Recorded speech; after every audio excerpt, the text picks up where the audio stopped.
Selamat petang. Kami mau interview Cigo. Oke, soalan yang pertama yang kami mau tanya, boleh Cigo ceritakan serba sedikit tentang latar belakang Cigo? Oke, nama saya Gimus bin Kotil. Asal sini Tambunan dan saya mengajar di SM San Martin, Tambunan. Option saya ialah sains sukan. Option sains sukan, tetapi saya mengajar pendidikan jasmani dan sejarah. Kemudian saya telah berkhidmat selama 36 tahun. Tahun ini mungkin tahun akhir saya berkhidmat sebagai guru lah. Sudah sampai ke umur yang tidak boleh lagi sambung. Paham. Ya. Oke, terima kasih Cikgu. Soalan kedua, bagi Cikgu, apakah definisi dan pemahaman tentang pengajaran yang dibezakan? Pengajaran dibezakan ini ataupun DI adalah pendekatan pendidikan yang memberikan tumpuan kepada mengiktiraf dan meraih pelbagai keperluan dan kebolehan pelajar dalam satu bilik darjah. Kemudian pemahaman tentang pengajaran berbeza ini, cara pembelajaran murid adalah tidak sama. Setiap murid mempunyai kecenderungan dan gaya tersendiri dalam mendalami sesuatu, maka disampaikan oleh guru semasa pengajaran berlangsung. Jadi kecenderungan inilah mengukur tahap kepahaman terhadap sesuatu ilmu yang disampaikan. Oke, terima kasih Cikgu. Oke, Cikgu, sekarang saya mau bertanyakan soalan seterusnya. Boleh Cikgu bagikan jawapan tentang apakah strategi khusus yang digunakan oleh Cikgu dalam membezakan pengajaran dari segi memberi tugasan kepada pelajar? Dalam pengajaran ada 4 strategi utama, yaitu berpusatkan kepada guru, berpusatkan kepada pelajar, dan berpusatkan bahan dan berasaskan tugasan. Strategi berpusatkan, guru memberikan tumpuan kepada pengajaran langsung, yaitu yang mana guru strategi berpusat pelajar memberikan lebih tanggung jawab kepada pelajar. Strategi berpusat bahan menggunakan pelbagai sumber untuk pengajaran. Kemudian yang satu lagi ialah berasaskan tugasan ataupun aktiviti lah. Kemudian kita berasaskan tugasan atau aktiviti.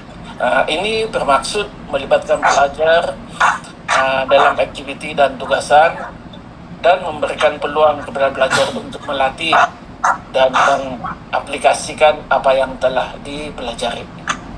Dan dalam proses ini, memberikan bimbingan, strategi, mempermudahkan tugasan, bantuan, ataupun yang dipanggil scaffolding, yang membolehkan mereka menyempurnakan aktiviti dengan jayanya.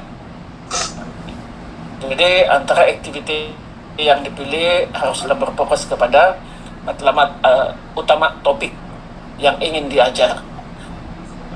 Jadi itu adalah antara strategi pemberian tugasan berasaskan aktiviti, antaranya lah. Banyak lagi kalau banyak sebenarnya, tapi itu yang antaranya lah. Oke, terima kasih Cikgu jawabannya. Oke, seterusnya.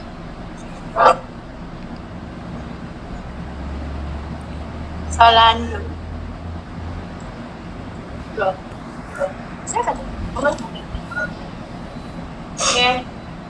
soalan seterusnya adalah menjalankan strategi tersebut, apakah cabaran yang dihadapi oleh Cikgu dalam melaksanakan pengajaran yang berbeza dari segi memberi tugasan kepada pelajar? Banyak.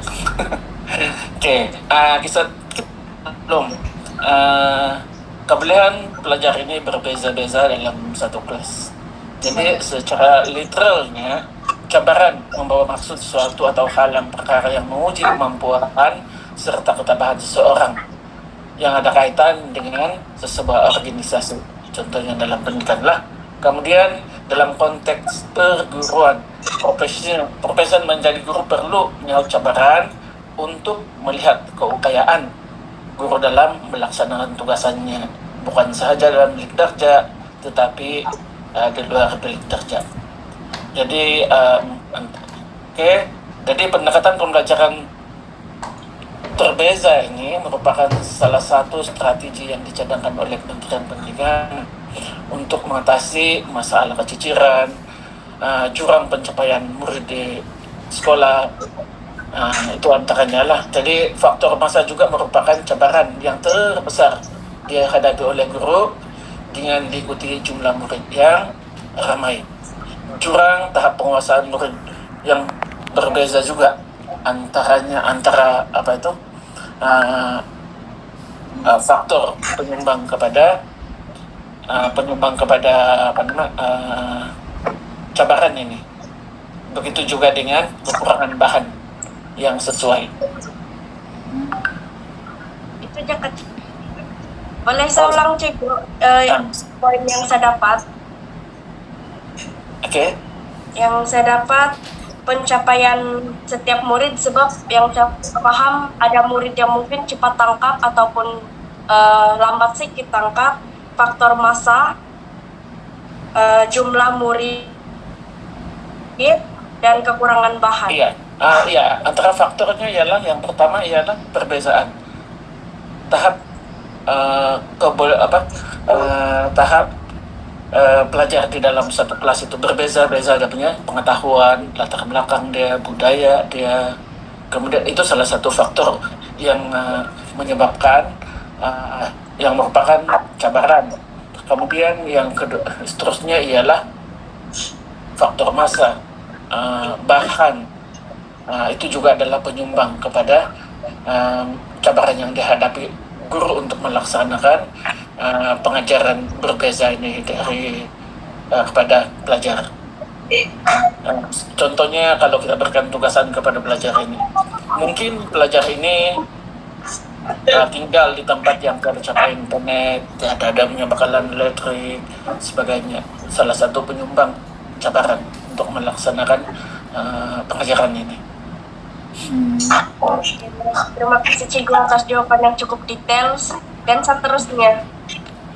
Oke, Cikgu, untuk kesalahan yang kelima, selain daripada pengajaran berbeza dari segi memberi tugas kepada pelajar, boleh bagi contoh amalan perbezaan yang berjaya yang boleh Cikgu berikan? Oke. Strategi yang biasa dalam memberikan motivasi yang boleh setakat ini yang berjaya adalah strategi memberikan ganjaran. Maksudnya apabila kita mengarahkan atau memberikan tugasan kepada pelajar kita, murid-murid, kita berikan mereka ganjaran. Oke, katakanlah Florida dengan Lovera contohnya. Siapa yang cepat hantar tugasan, akan saya berikan hadiah. Maka kedua kamu itu akan berlomba-lomba, akan cepat-cepat untuk menyiapkan tugasan ada motivasi itu. Kan? Iya, ada motivasi. Jadi itu adalah antara amalan yang baik lah, yang boleh memberikan dorongan, motivasi kepada dorongan kepada pelajar. Tapi harus ingat, apabila kita buat begitu juga, ada pelajar-pelajar ini yang ambil kesempatan demanding. Kita bagikan dia mau lagi besar. Guru ini adalah kreatif. Ada berbagai cara untuk mengatasi situasi sedemikian. Jadi terserah kepada kebijaksanaan seseorang guru lah untuk mengatasi itu. Paham? Yang seterusnya, Cikgu, apakah kesan pengajaran yang berbeda terhadap penglibatan dan pencapaian pelajar? Apakah kesan pengajaran yang berbeda terhadap penglibatan dan pencapaian pelajar? Oke,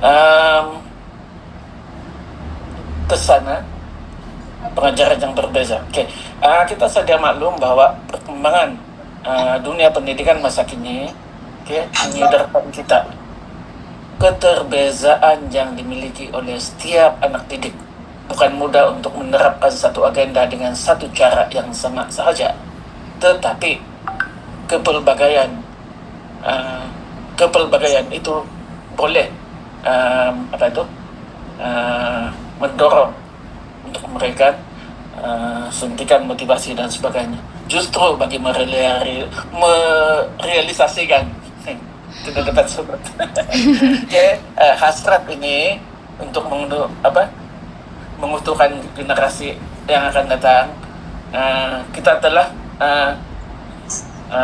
kemahiran pendidikan abad ke-21 itu seseorang guru perlu menguasai berbagai bidang. Kemudian mengikuti perkembangan tentang dasar isu pendidikan, mahir dalam pedagogi, menggunakan kemudahan teknologi terkini, menerapkan nilai-nilai murni bagi tujuan pembentukan akhlak dan sastra yang baik. Jadi ini adalah antara kesan pengajaran yang berbeza terhadap penglibatan. Jadi apabila kita buat satu rancangan pengajaran itu kan ada punya refleksi itu, akhir sekali di situ kita boleh apakah kita punya refleksi tentang pengajaran yang kita sampaikan. Jadi itu adalah boleh melihat kesan pengajaran itu. Terima kasih atas jawabannya. Soalan seterusnya. Oke, soalan terakhir Cikgu. Dengar Cikgu. Iya, dengar lagi. Dengar oke Cikgu. Oke, soalan saya berbunyi seperti begini. Berikan pandangan Cikgu tentang pembangunan profesional dan sumber yang menyokong pengajaran yang berbeza. Oke, pembangunan profesional Iya. yang efektif dalam menyokong pengajaran berbeza ini, guru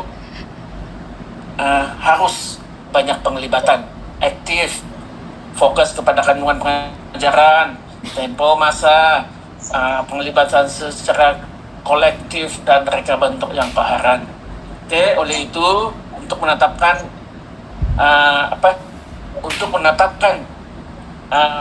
pembangunan profesionalisme ini kita perlu ada 5 elemen.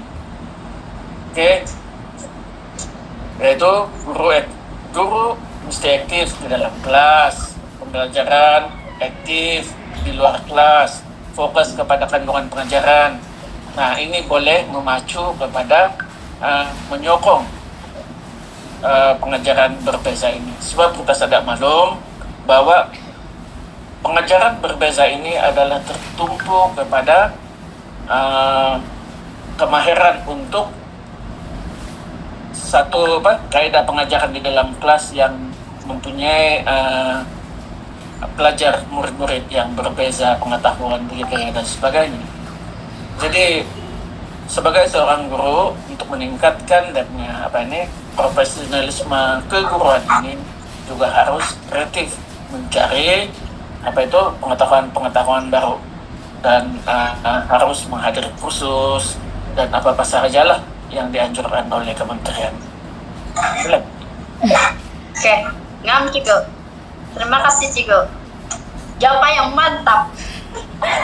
Terima kasih. Terima kasih Jess. Oke, Cikgu, makasih juga jawabannya tadi. Ya.